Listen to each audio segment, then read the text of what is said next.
Welcome to the London Free Press Podcast. I'm your host, Rachel Gilbert. Well, our sports reporter, Ryan Pyette, has had a very busy summer traveling to Paris to cover the Olympics and some of the London athletes that were competing. He's also gearing up for the fall sports, including the Western Mustangs football team and all the coverage there. So we got lots to talk about today. Hi, Ryan. Thanks for joining me. Hi, Rachel. Yeah, it's good to be back in Canada. Well, okay, let's start with the Olympics, because that's got to be a career highlight for you to go to Paris and cover these games. How was it? How were you feeling going into it? Yeah, I've been to the Olympics 3 or 4 times, but this was, when I went to Sydney, Australia in 2000, that was fantastic. But the city of Paris, I've been there a few times before, but during the Olympics, it was just unbelievable to be a part of that atmosphere. Now, the first week and a half, I landed on the plane in at Charles de Gaulle in Paris, and I got sent to a place called Saint Etienne to start covering the women's soccer team. And as soon as I got off the plane, there was a major scandal with the drone spying scandal that kind of, ended it with the coaches getting sent home and stuff like that. So it was wild. It was a wild and crazy first week and a half of the Olympics. And I wasn't in Paris. I traveled around to different places, Nice and Marseille in the south, and it was 40 degrees. And, obviously, as an Ontario boy, I couldn't handle that for very long. And it's not very well air conditioned I found in France. It's not like it is here. Yeah. They don't really, they skimp on the air conditioning. So that was tough.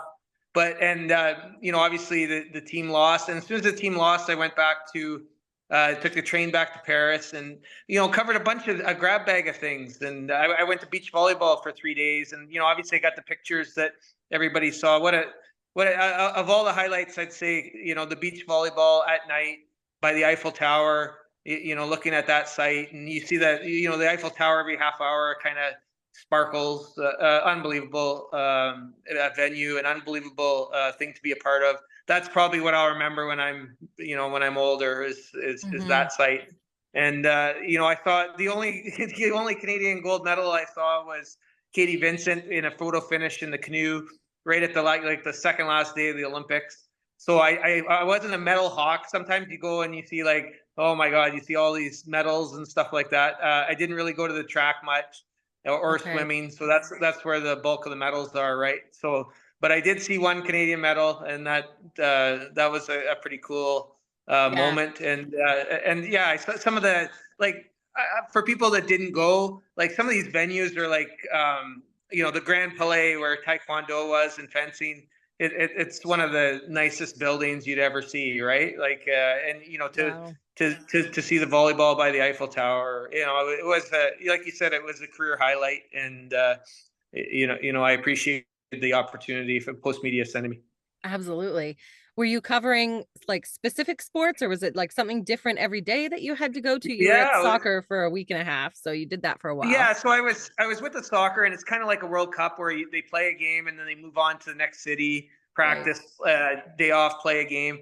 And so that was you didn't really feel part of the Olympics. You're in cities where it wasn't in Paris. But once I got back to Paris for I guess I'd say the second half of the Olympics, man, I felt like a really part of it. And every day I was going, to cycling, to diving, to something else, right? So, and it was, obviously I was charting the London athletes, and, it was interesting games for the London athletes. And, obviously, one of the neat things was I'm in Paris walking around, probably eating a baguette. I can't remember, but some good cheese, maybe. Yeah. Yeah, probably a baguette, cheese and ham, really. And there's the bus goes by, the city bus, and there's Damian Warner, big face and on it. And I'm like, oh my God, just to reach, we see Damian practicing at Western all the time, and we see him around town, and you don't really think of that, but this is this is the Olympics, the global stage, and he's one of the main characters, right? So it was really cool. The best of the best. Talk about the buzz. What's the vibe like in Paris when you were kind of around, everybody's all together around all these venues and all the sports, the athletes are walking around, there's spectators, reporters, everybody's kind of there working and viewing. What is that like? Oh yeah. 10,000 athletes, 6,000 reporters. it was just like unbelievable. And across the world, it's one of the few events, right, where everybody's kind of, you're hearing all kinds of languages being spoken. And, I just like, Paris is to me the greatest city in the world. I know, I've been to New York and I've been to a bunch of different great big cities. And, it really just was, I had never been part of something like that in such a it's just a great city if you just go on a regular day, but to go on the Olympics, it was just so amped up and everyone was so excited. And I had heard, one of the best stories I had heard was, every time an Olympics comes, a big event, like it's kind of like construction in London here. You can't wait for it to end, right? And a lot of people leave and they go on vacation, because obviously you go to the south of France where I spent some time. The beaches are, you're by Cannes and Monaco and stuff like that. The beaches are incredible, like some of the best in the world. And people head down there for a week or two and just kind of escape the city. But I think what happened was, after the first week, people realized, and France did have an amazing Olympics. The athletes were incredible. People are like, we're going home. We're cutting our vacation short. The people, the Parisians said, we're coming home because we're missing out on big parties every night and something really special in our city, right? So, I think that's, and I could really feel it when I got back there, how special it was to everybody there. And of course, it's, you kind of get in the local jokes, like nobody could believe that they were actually swimming in the Seine River. Yes, exactly. Like you saw the pictures of people like, throwing up after they did the triathlon and stuff like that. And then, we saw all the memes, like you're kind of in your own bubble when you're covering the Olympics and doing your own thing. But, the Turkish shooter and with his hand in his pocket, and you see, and the pole vault, the poor French pole vaulter, we saw that do we feel that bad for him? I don't know. Yeah, I know. It might have cost him a medal, but some of that stuff every night, I kind of look at some of the stuff that was going on, and people that I wasn't really involved in the ceremonies. I'm there for the sports. I didn't really, I kind of watched it on the side, but there was a lot of controversy about that stuff, and but I find that some of that stuff is hard to watch. Like, it's like a parade, but it was on the water, and it would have been hard to see everything. I kind of like everything inside a stadium where you can get the whole, like almost like a movie theater where you can get the whole experience. Kind of like the can see it on the big screen if you need to. Yeah. That's kind of it. And I had a great time, and I'd love to go again, no matter where it is, right? Whether of course. Because the Olympics is so much fun. You could be sitting there watching beach volleyball, but then you can tune into there's Olympic TV that was offered, so you can watch anything that's going on in any other venue. And as a sports fan, it's kind of like sitting at home watching, you're watching an NFL game and you switch to some sort of baseball game or hockey game. I love that kind of stuff, right? Watching sports that way. You got it all on at the same time. Yeah, there's a lot of stimulation. It's like going to Vegas, right? There's a lot of stimulation. Yeah. And the food, Rachel, like the food was like, I had 3 or 4. There was a lot of late nights, so you end up eating pizza, but pretty good pizza. But I did get to sit down 3 or 4 times and eat one of those Parisian cafe, 3-course meals, and where you're like can barely get up after, and it was just a special experience. Some of the places I ate at were like just kind of looked like a local place, but you could tell that the chefs were like amazing. Unbelievable, like 4-star blue seal chefs or whatever. Yeah, right? Michelin. Wow, yeah, what an Michelin experience. Stars or whatever. That's amazing. What an experience. Did you get to see a lot of the London athletes? I know there were several, of course, that we were following. Some that we were really hoping for medals from. We did bring home one to London anyway. Yeah, Alicia Newman got a bronze, and I really felt really good for her. She's gone through a lot of trials and tribulations and a lot of self-doubt over the years. It seemed like I talked to her about a month before she went over there, and it seems like she hired a psychologist, kind of like a mental coach to help her. And I think it really did help her. And, a bronze medal, in that competition is just as good as a gold in terms of like, you're right there. Right. So I think she knows that, getting on the podium, and, I felt really good for her. And, obviously, she twerked after she finished the top height there, and that doesn't surprise me, the way Alicia is. and like, but an amazing story. Like I want to say from the time when she got hurt in London doing gymnastics to deciding what am I going to do I'm a good athlete. What am I going to do? And Right. she went into this. What a great story. And obviously, Damien and Maggie McNeil, I've obviously become close to over the years of talking to them as much as I do, kind of thing. Maggie was in Maggie, before this event even started, she had accomplished everything you could accomplish. I feel she's on the Mount Rushmore of London athletes, She right? really is. Yeah. And maybe she doesn't get the credit she deserves, but she's fantastic. And we'll be reading about her for years. She'll go on to do amazing things after she retires, and maybe after next World Championships or however long she goes. I think she's done She did Olympic wise. say, yeah, this was her last Olympics. Is that what she said? Yeah, that seems. I mean, in sports, you never know, right? Look at Scott and Tessa coming back, right? True. We thought they were done after Russia, and they came back and they were better than anybody. But yeah, she was in a tough. She was in one of the. I would say it was the toughest swimming race there was, that 100 butterfly, and then she kind of got unlucky with some of the relays that she had won medals in. I think Summer McIntosh ran out of gas there on one of they had some. They just ran out of gas near the end to get a medal. And then Damien, of course, was heartbreaking.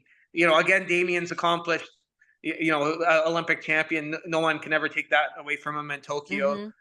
And he got that's the decathlon, right? You could have one bad day. And I want to say I talked to him a couple of weeks before he left, and I showed up at practice, and they were working on the pole vault, and it didn't look like it didn't look like they had a very good day. And you're like, well, they got a couple of weeks left. Maybe they'll have a few more practices at it. And he just couldn't get it. It's an unforgiving event. If you don't clear the three, your three chances, you're done. Right. And just like the throws, and, I felt really bad for him, but again, like he's might be our greatest athlete of all time, right? Like I say that you all got to throw some of the hockey players in there, right? The Dowdys and Corey Perry's and all that kind of stuff. But I mean, to me, Damien's a special person. Even better, like as good as he is an athlete, he's a better person. And I think he said he had an Instagram where he's going to keep going.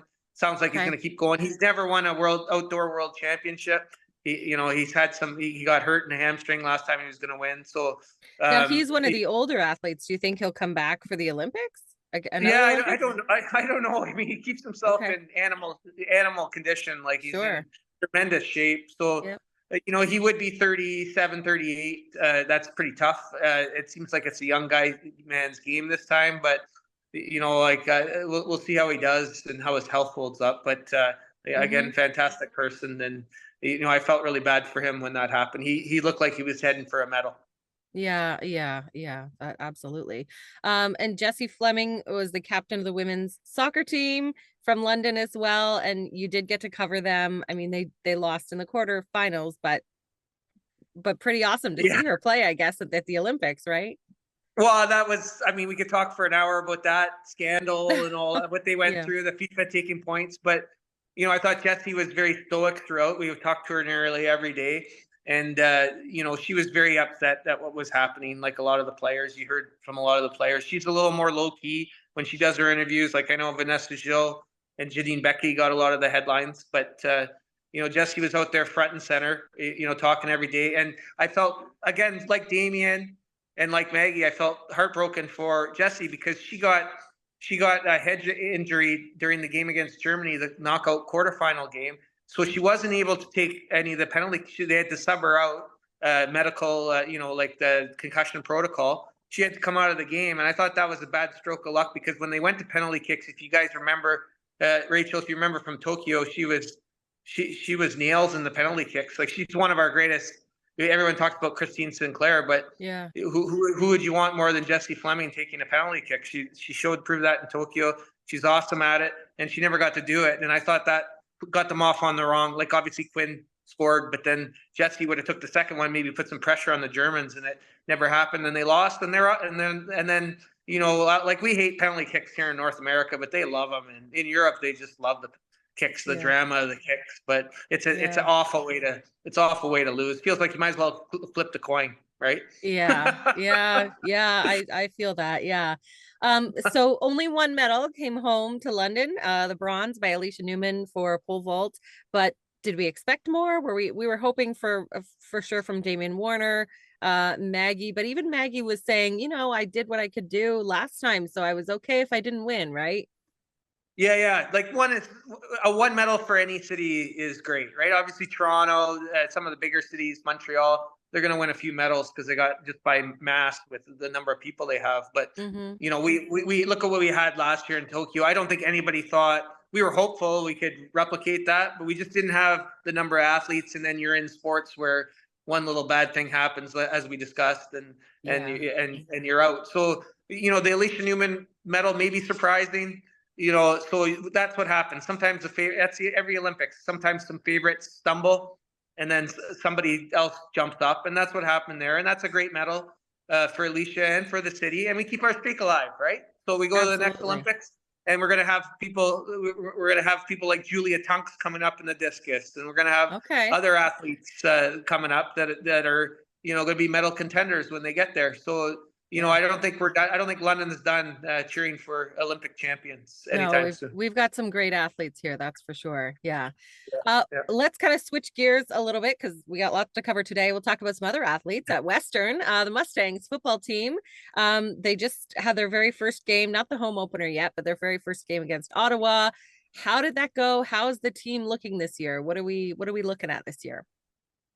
I think we talk about this every year like a broken record. They're Vanier Cup contenders. They're ranked number 2 in the country behind Montreal, who beat them last year. They got everything you need. They're a year older. I think they were a bit of a younger team last year. They got all that veteran experience coming back.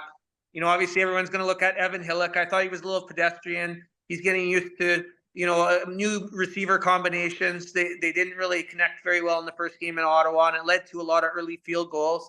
But then they put the game away with typical Western fashion. They ran the ball, like their power ran the ball like they always do. Like it's like a tradition there from back when Greg Marshall played, even before him, right? And they run the ball down everybody's throats. And then, they had some great defensive plays. They had 3 interceptions in the second half to close it out. And they made some plays on special teams, some block punts and stuff like that. And, I just looked at, when I was watching them, Ottawa's not, going to be their main competition, but Ottawa's like a real good, solid football program, and they just shut down their quarterback. They didn't give them anything. They made 2 plays basically, Ottawa, and that was it. And you're starting to see like, oh my God, are they going to go 8-0 again this season? The Mustangs, maybe they will, right? Okay, all right, because last year we won the Yates Cup, lost in the UTEC Bowl, but. Can we do it again? Do you think we have an older team now? We had some players that were off at the very end of last season hurt. They're back now. How's that? So I think the 2 main ones is at running back, they were very short, but I mean, they're always deep at running back, but they were missing Keon Edwards and Keanu Yazbek, who were their top 2 rushers. They both broke their ankles late in the season last year, and they couldn't play in the playoffs. And so to win the Yates Cup like they did just shows the power of the Mustangs program. I mean, Laurier is a very good football team. Windsor, Queens, all very good, like top 10 programs in the country. And they got through that. But Montreal was a different beast. Montreal probably had the best defense I've seen since I started covering this a couple decades ago, 3 decades ago.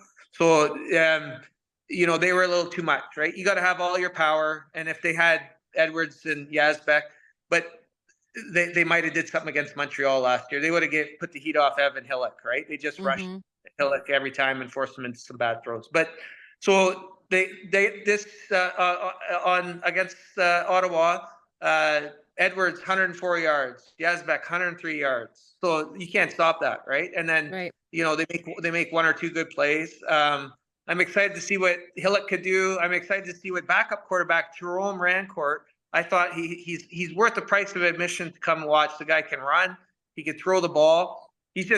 Right now he's just behind Hillock, who is one of the best gunslingers going in Canadian football. But this guy, they're using him as more into packages and short yardage packages. And he threw the touchdown, the one offensive touchdown in the air that they did get.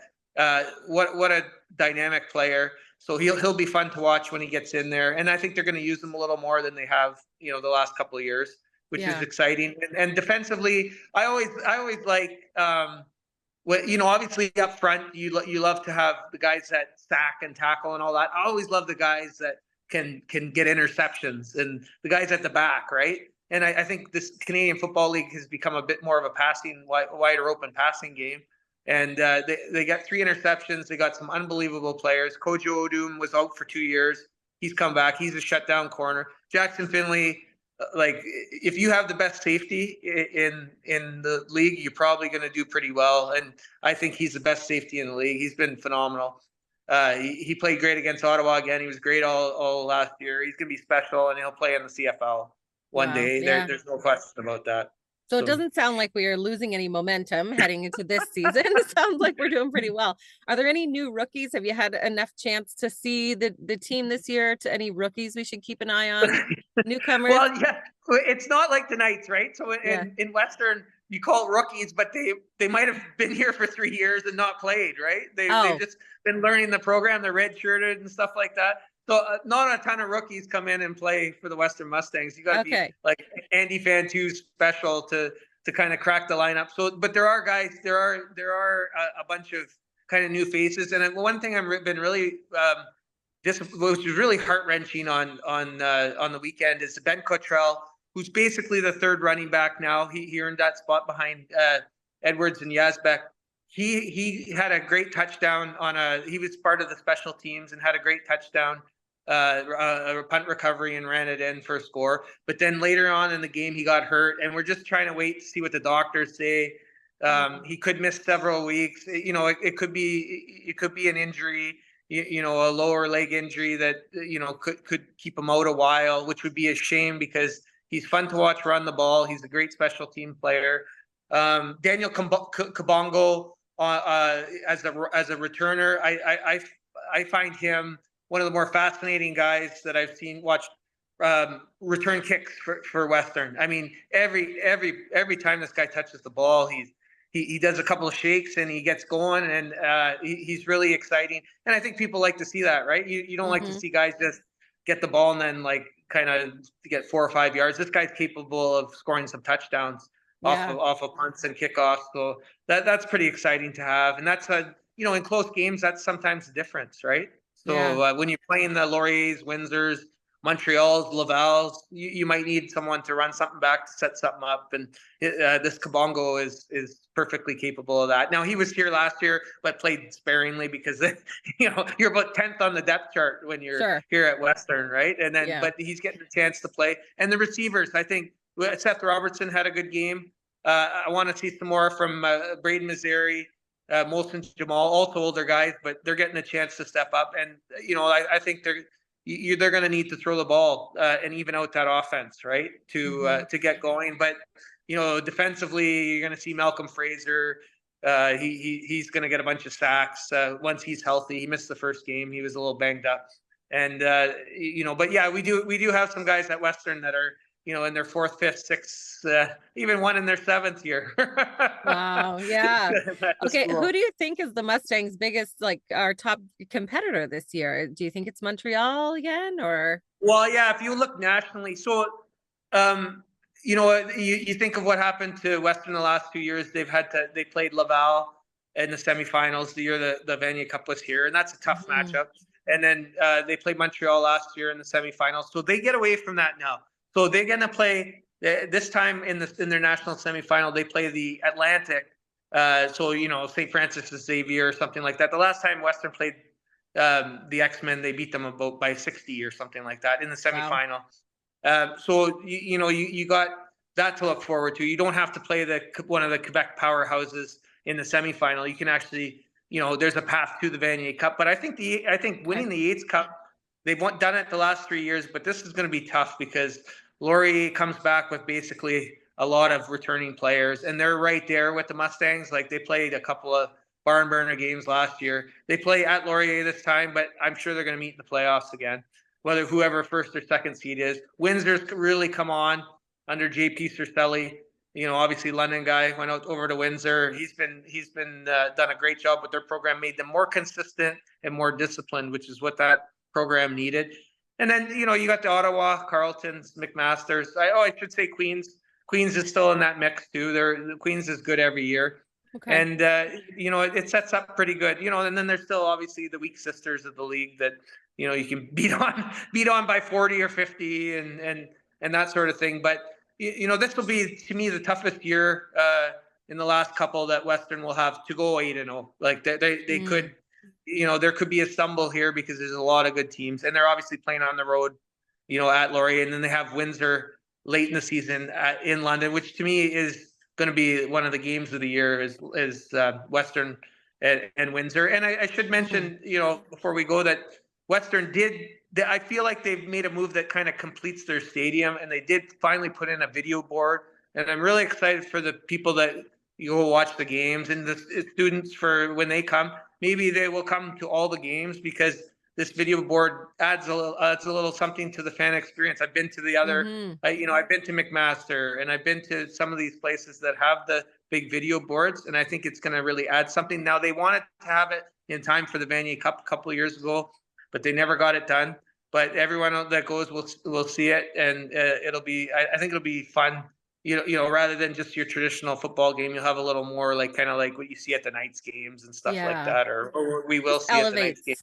Elevates it a little bit. Yeah, it elevates the experience, and that Windsor game is going to be a phenomenal game. And I think if you're a football fan in London, you're gonna want to watch that one. And they obviously open this weekend a night game. And the night games are fun, right? They got the light show going and all that. Yeah.